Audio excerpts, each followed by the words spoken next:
Hi there, this is my 77 TT500 and I'm going to try to get this sucker going again. I've got a AHRMA race coming up. I'm going to do the cross country in Burnt Ridge, and that's in about 3 weeks, and I haven't run this thing in several years. And then I stored it down in the old woodshed by the coyote tree, and man, I just kind of let it run down. But I know it runs, and there's just a whole laundry list of stuff to do to it. So hang out, let's take a look. Let's see if we can get this sucker going. So pardon the lighting in here. This is a new shop and I don't have any lighting in the overhead yet. So we're just, working off little flood lamps and whatever I can do to get by, working right by the door, but we can do this thing. So yeah, what I know is going on here, here's just some of the stuff.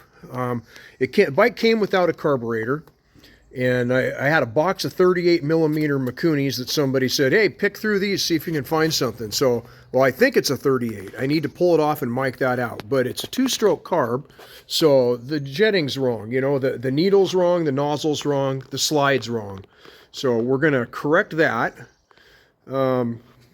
I'm probably going to fix this. I guess this is really common. Some people just take them off, but I don't know. I might come off there and build a little bracket, weld a little bracket on there, correct that. I need to do something with the foot pegs. They're super tiny, I like size 13. I'm gonna have to do something better for that. I think the chain and sprockets are good. I mean, they're nice and snug on there, and it looks like, if I remember right, yeah, I changed those out. Stock shocks, got a little crack in that housing, but they're not blown. I mean, there's no oil coming off of them. But tires are okay. Gosh, look at that from that old freaking storage shed. Exhaust needs some heat shields or something. I put that together myself. I welded up the little mid pipe and all that. It's got an oversized, I think, like a White Brothers oversized head pipe. And I don't know that anything that's been done to the engine, considering just because it has a big head pipe doesn't mean, it's pumped or overboard or anything. Judging by the condition of the bike when I received it, I'm thinking somebody just put a big head pipe on it. But yeah, I got this 36 or 38 to be determined carby on there, and I put a pod filter on it, and the jetting was wrong. Last time I rode it, I fouled the plug, and I just parked it. So, I'm gonna wash it up and start taking some things off, check the carb, see what size it is, order the kit. I also need a decompressor. I need the cable. I think I need the little mount for the end of the cable that goes right there. Need the cable, and I need the lever. I don't have a lever, so I got to get that. The forks are freaking sacked. Yeah, it sat, before I parked it, I don't think it had any of that freaking pitting on the forks, but because the seals are blown, hopefully there's no pitting in here in the business end of things. Hopefully I can just put some seals in there, put some, whatever the heaviest weight that's recommended for these, I can put in there, and then I'll probably put some dowels in here, some pieces of PVC tubing or something to beef those springs up, because it is sacked out, I'm telling you. And then I got something going on here, I'm not sure what I did there, but we need to do better. Yeah, just kind of looking around, seeing what else. I think I'm going to have to put some balls on the end of here. I'll probably, I'm trying to do this. I'm balling on a budget here. I'm trying not to spend any money, or the minimal amount. So I'll put some, add on to that, put a ball on there. Same thing, both sides. Keep walking around the bike here. I need to go through the brakes. I need to straighten this. This is freaking bent, all crazy bent. I'm going to widen this out, probably weld something around there, like a cage around it, just to make it maybe a little longer and, a fair amount wider. More like a modern motocross peg.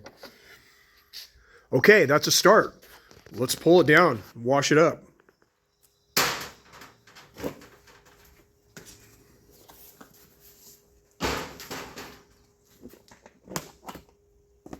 is. That wasn't that hard.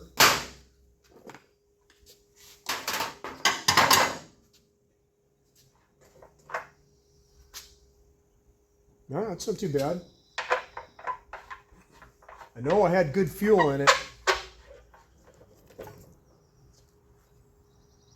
Yeah, smells good. Well, not good, but not terrible.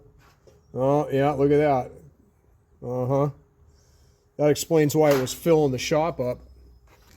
Yeah, we're gonna have to do something about that. All right, that should slow it down. I'll just add that to my punch list. Yeah, got to deal with the fuel tap. Let's get this out of here.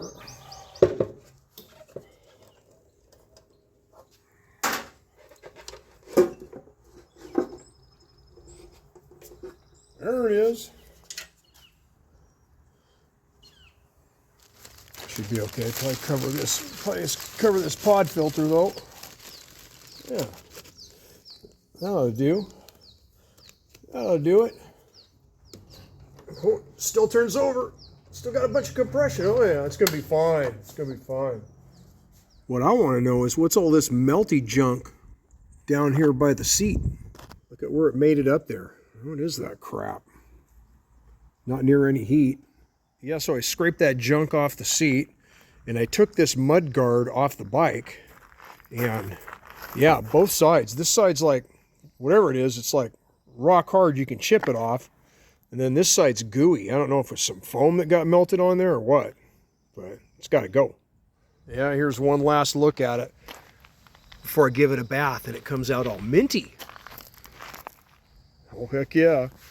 Gosh, we gotta get some guards on that, huh? Yeah, and there go the cobwebs.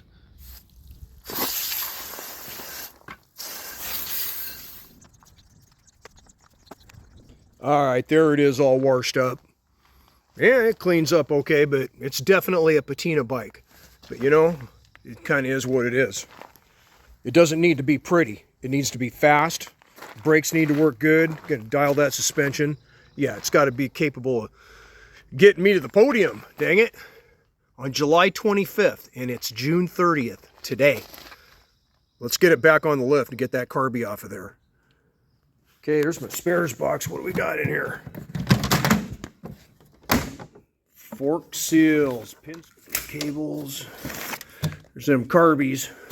Whatever, Magura. Oh, that ain't gonna work. I don't know, we'll dig through that later. What? All right, there's the fork seals. Yeah. I obviously got those on eBay. K&S. Yeah, those any good? Yeah, we're running them. We'll find out. All right, let's get that carby off of there. Big old uni filter. May as well take this off because I know one thing.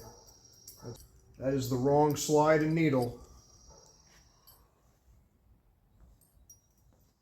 Yeah, that is 38 millimeter. Yep, she's a big one. Best for wide open use, they say. Okay, it's a new day, and I got some parts ordered. What I got was a skid plate. You got to have one of those, and I ordered a cheesy one from India, from Delhi, India. It was 61 bucks out the door, delivered, and it's going to arrive late, and I'm sure I'm going to have to work on it. It's not going to fit right. You know, the quality of these things is pretty poor, but man, you got to have something. You got to protect your points cover and your ignition cover on the other side, your stator cover. And I ordered a fuel tap repair kit, a decompression lever, cable, and the guide. That's the part that mounts to the engine that hangs on at the end of the cable housing. Visionary cycles, 85 bucks all in from California.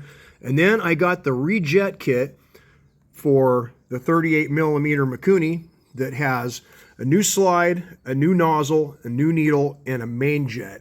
And I couldn't determine what size the main jet was. That was 130 bucks, all done. So I'm out of pocket, $275. Not bad. We're still trying to trim line, not throw a bunch at this thing, but hey, you got to spend a little bit. So I'm kind of going to go in order of priority on what I tackle. And because some things, you know, I mean, if I had to, I could run with these pinner little freaking foot pigs. Hopefully there's time for that. But the front end, these forks, no way. I mean, it feels like there's no oil in them at all. And just under static, you know, just the weight of the bike, I mean, it drops down like 1.5 inches. So we're going to get right after those. So, hey, thanks for watching. Like and subscribe to Krusty Cycle so you see those other videos come up. Appreciate your watching. Thank you.